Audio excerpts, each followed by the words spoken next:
Chapter 1 1. Once upon a time, there bloomed a forest. The forest was big, green, and peaceful. Various shades of brown painted their coats, some old and gnarled, others young and firm, no bigger than a branch. Sheltered below these interweaving crowns, beside the tallest of the trees, walked the Lord of the Forest. After a day's rainfall, the earth he walked on was soft. He walked to a wrinkled tree and set the basket down as he knelt. A faint breeze reached him, making a brief fuss over his long bangs. He focused on his patient, blowing hair out of his eyes, and took a jar of dark liquid from his basket.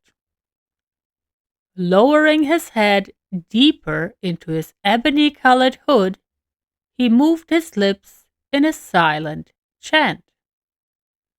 Two of his fingers traced the broken wood. One of his fingers, temporarily, dipped into the crack as he brushed over it. He halted his words, lips slightly apart. Then he dipped his two fingers in the jar. He resumed his chant, closed his eyes, and let his wet fingers flow over the raw surface. The tree groaned a low note, seemingly giving a notion of pain,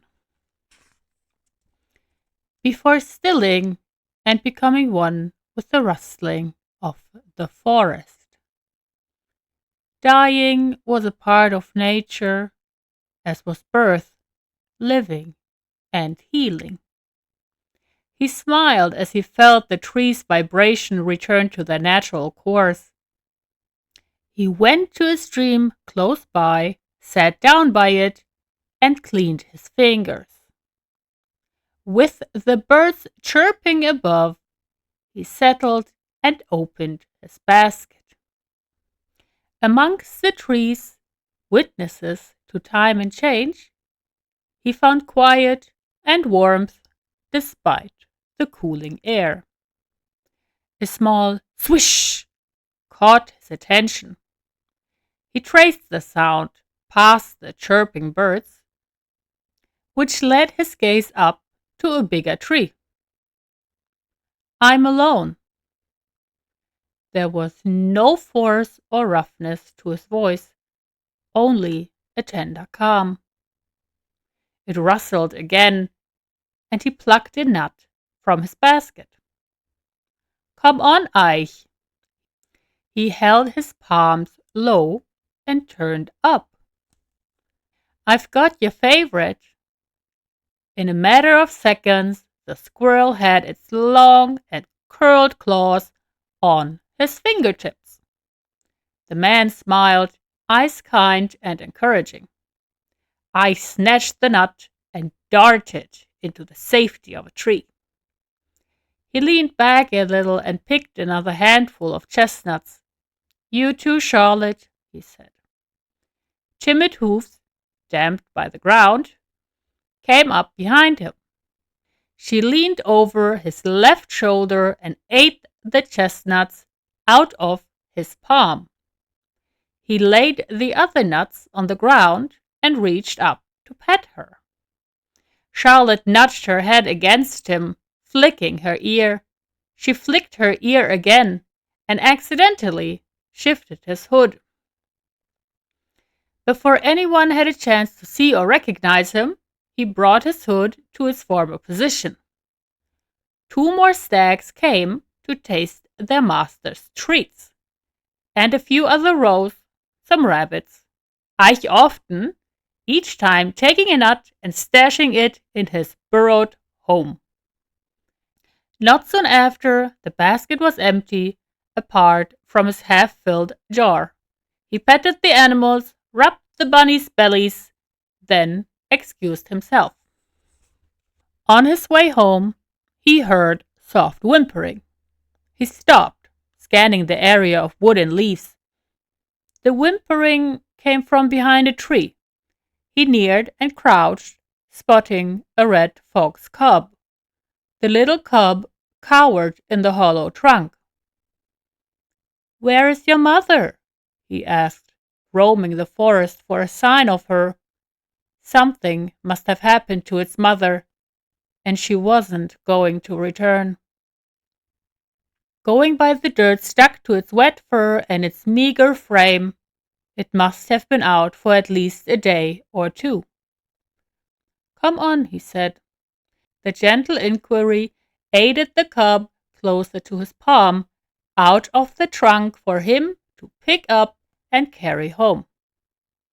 He entered a clearing with trees that served better than guards and cast sufficient shadows for cool afternoons. In a part of those shadows stood his cottage. It wasn't particularly big, and he followed the narrow path of gravel and earth to the entrance. He didn't look to his right, where dead logs and wood lay in a circle, burned to ash, black from previous celebrations. Without a word, he pushed the wooden door open and found the inside warm. He picked up a towel and rubbed the fox dry. The basket he discarded in a corner, then placed the fox and towel on the table. He pulled the hood from his face. The cool flushed his cheeks, and when he stripped himself of his cloak, a voice said, "Rump." The voice was bored to the bone. Rumpelstilzchen groaned as he left his cloak on a hook by the wall. "I'm hungry." "How long have we lived together, Pumpernickel?" he asked the man sitting by the table.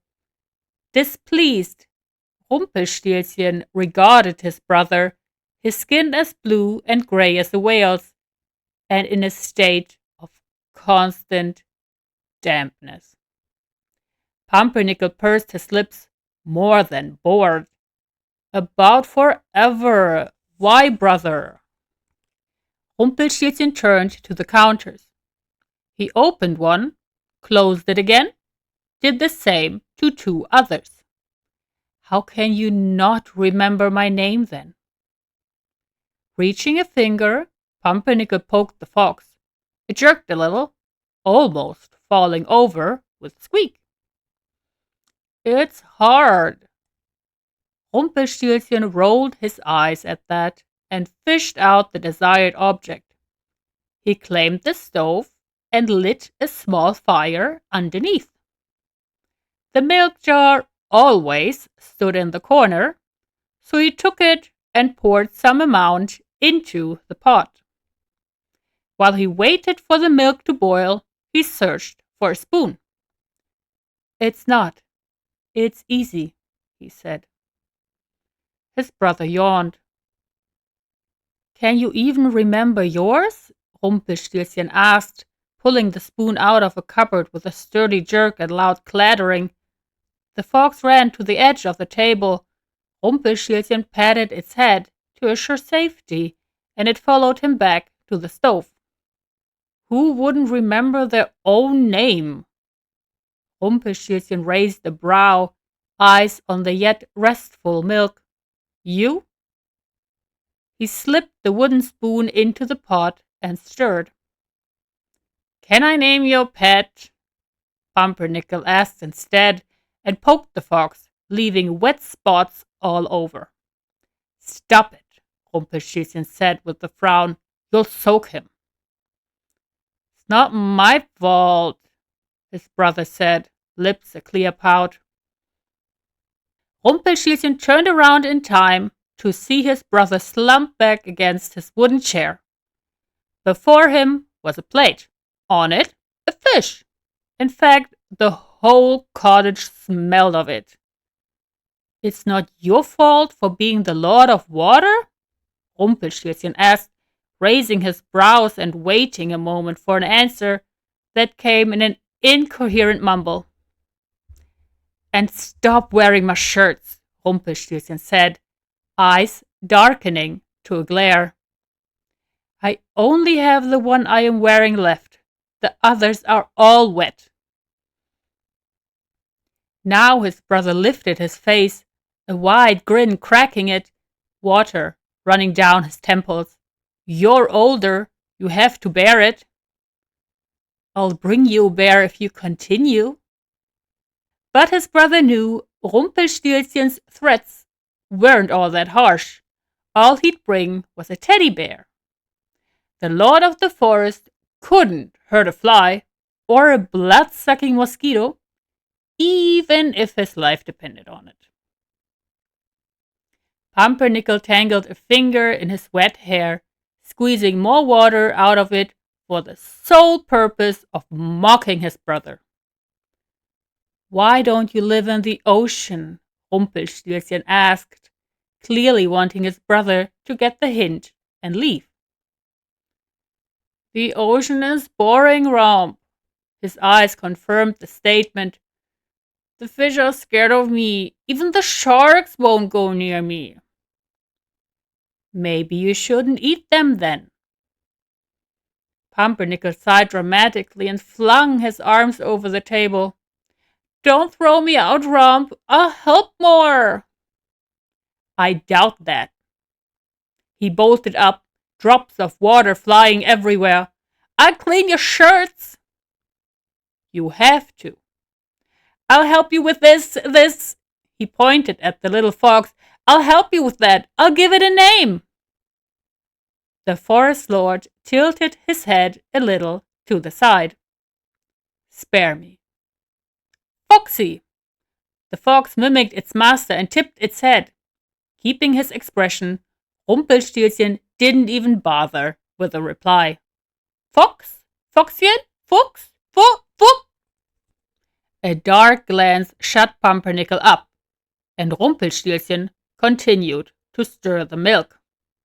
Cursed be thee, Pumpernickel muttered.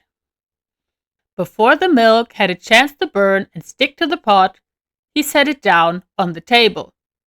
Parts of the steam elevated into his face, the warm moisture a nice change from the bother that was his brother. The fox sneered with a curious nose, but Rumpelstilzchen stopped it with a hand. At its confusion, Rumpelstilzchen tested the milk's warmth with a finger. Deeming it acceptable, he shoved the pot near the animal. The fox dove its head into the pot and slurped. Viewing the fox and the pot of milk, Rumpelstilzchen's expression eased and his lips curled upwards a little. Fridolin. Pumpernickel scoffed, lazily propping his jaw with a hand. You have no taste when it comes to names, he said, poking the fish on the plate while sending glances at the thermal milk. Giving his brother a stern gaze to leave Fridolin alone, Rumpelstilzchen collected a mug for the milk. Drawing a knife, he cut a slice of bread and gathered a full jar with the golden, glistening substance. He put it next to the pot before lowering himself on a chair. Just when Rumpelstilzchen spun the lid open, he saw a hand move towards his slice. He touched the hand with the flat bed of his knife. Withdrawing, his brother scowled and slipped a strand of his hair in his mouth, sucking on it like a neglected infant. Rumpelstilzchen did his best to avoid contact of any sort with his attention-bagging brother. When he finished covering the slice with honey, his brother spoke. I want a slice with honey. Make yourself one then. He took a bite. Brother! Rumpelstilzchen swallowed what he had been chewing. Visibly afflicted, he put an elbow on the table to pinch the skin between his eyes. A pair of wet hands took hold of Rumpelstilzchen's arm. He winced upon the physical connection, trying to get rid of him. I want honey bread. Our cottage is small, he said. He pinched the skin harder, digging in his nails. Get up and take it. But it's right behind you, Rump. Pumpernickel pulled himself over the small surface, tugging Rumpelstilzchen's hesitant hand to his mouth. In the end, Rumpelstilzchen sighed and loosened the tension in his arm. His brother grinned and chomped into the slice. Rather displeased, Rumpelstilzchen handed him the remaining piece. His brother smiled and devoured it. It reminded Rumpelstilzchen of a famished wolf. Taking in a breath, Rumpelstilzchen stroked Fridolin, and Fridolin snuggled its plushy head against his hand. Oh, Rump! Rumpelstilzchen glanced at him, annoyed and lids half open. Pumpernickel licked his fingers, honey pulling strings in his mouth. I've heard something you might be interested in. I've told you, Rumpelstilzchen said, ruffling the fox behind its small ear. It's not beneficial to reside with those tea-drinking widows. Their gossip is barely true. Yes, but this one is. With his pinky finger still between his lips, he looked at Rumpelstilzchen. Into those brown eyes one couldn't help but trust. Much like a frog's, his pupils were a horizontal rectangle and bright green in shade. That vibrant line glowed with interest, despite his face begging otherwise. I've heard the young king took the miller's daughter to his castle. He always takes beautiful women to his castle, Rumpelstilzchen said. The green in his eyes began to move, flickering, anticipating. Steadily, Pumpernickel pulled his pinky finger out of his mouth. Someone told him she could. He leaned in, whispering, spin straw to pure gold. The words had been spoken, and Rumpelstilzchen lost the touch of his new friend. The green inflamed, burning the brown, eliminating it, until the entirety of his eyes was nothing but green. He placed the tips of his fingers in his hair, leaning his head slightly against it. I see. He tilted his face downward, long bangs obscuring his eyes, his lips attesting a grin. I wonder who would do such a thing.